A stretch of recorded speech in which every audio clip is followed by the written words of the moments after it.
Greetings, friends.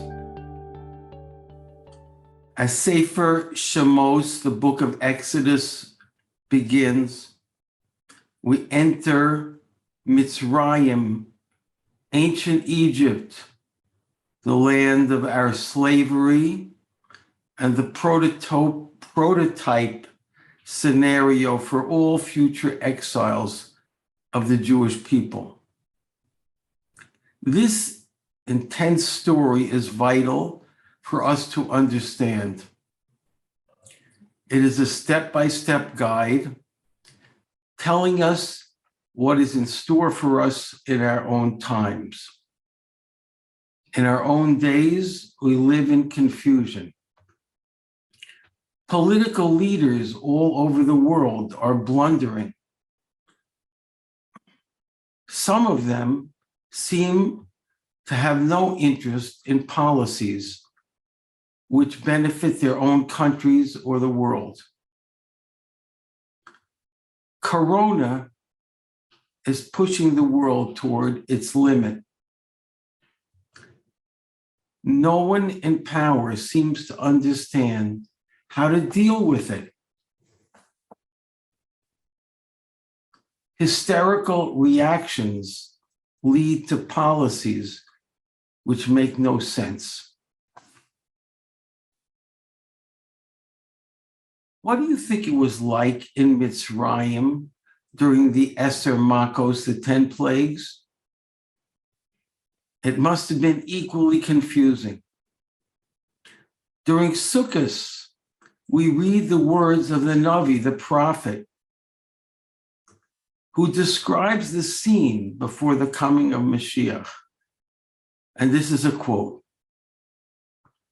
On that day, the light will not be either very bright or very dim.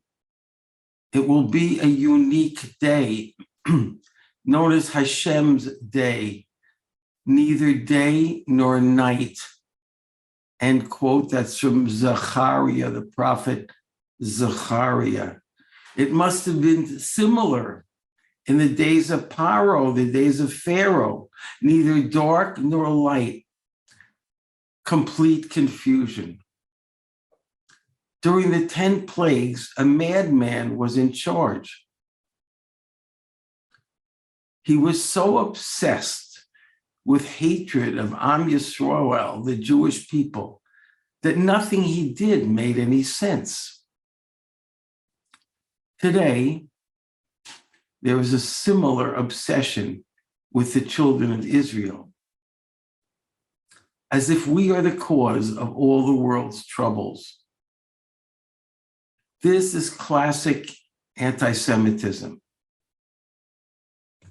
We have only to go back to Germany in the 1930s and 1940s to see a world that had gone crazy with hatred of Am Yisrael,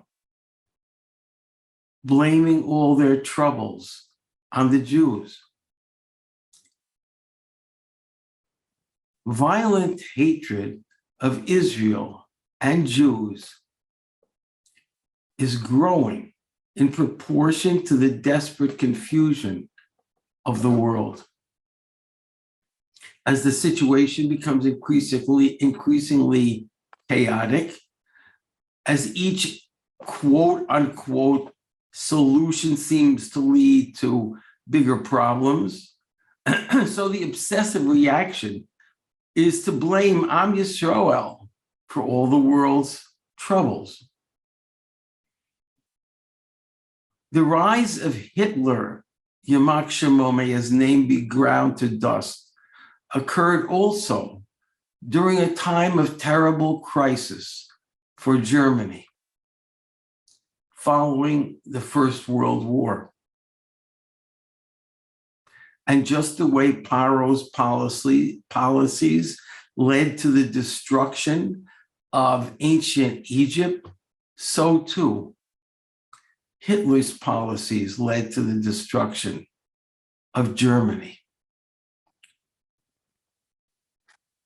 The amazing thing is that in Mitzrayim, in ancient Egypt, the greatest benefit to Am Yisrael was actually the oppression unleashed against us by Paro. Why was this beneficial?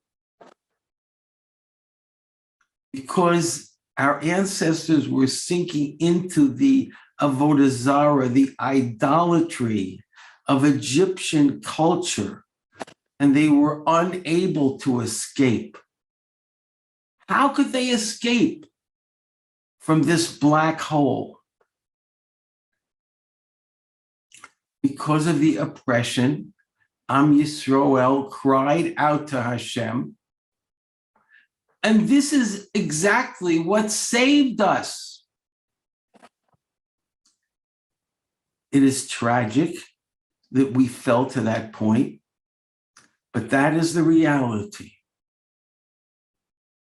If it had not been for the terrible slavery, we would not have cried out to Hashem. And if we had not cried out to Hashem, we would not have been saved. In my own life, I know the same thing is true. I had to cry out to Hashem from the depths of darkness in order to find him and do tshuva. That suffering is what saved me. Today's world is the same. We were sinking into the pit of Western culture, the culture of Edom. And it is only the hatred of that world against us which is going to force us to return to Hashem. Just as in our own world, only a tiny minority of Am Yisrael are returning to Hashem. Only a tiny minority are returning to Hashem in our world. So the same thing was true in ancient Egypt. As we know, only a minority of Am Yisrael left Mitzrayim with Moshe Rabbeinu. This should teach us the need to cry out to Hashem and cry out to our brethren right now to communicate how desperate is the need to return to Hashem. I'm sorry to say that it took the collapse of Mitzrayim to force Am Yisrael to value Moshe Rabbeinu, and still only a minority left with him.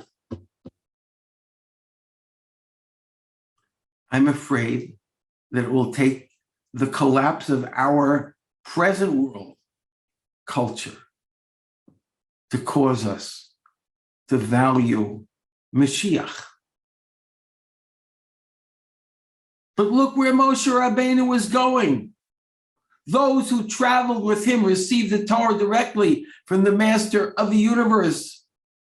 And it's the same today. We say in Shabbos Musaf, Kedusha, quote, Hashem will let us hear in his compassion for a second time in the presence of all the living, quote, I am Hashem, your God. There will come a day when the children of Israel will meet Hashem once again,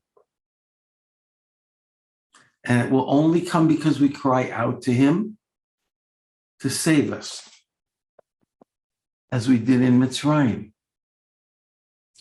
We are seeing in these parshios the script for the end of history. Our troubles and confusion will not last forever, God forbid. As confusion increases in the world, we must follow the formula we learned in Mitzrayim.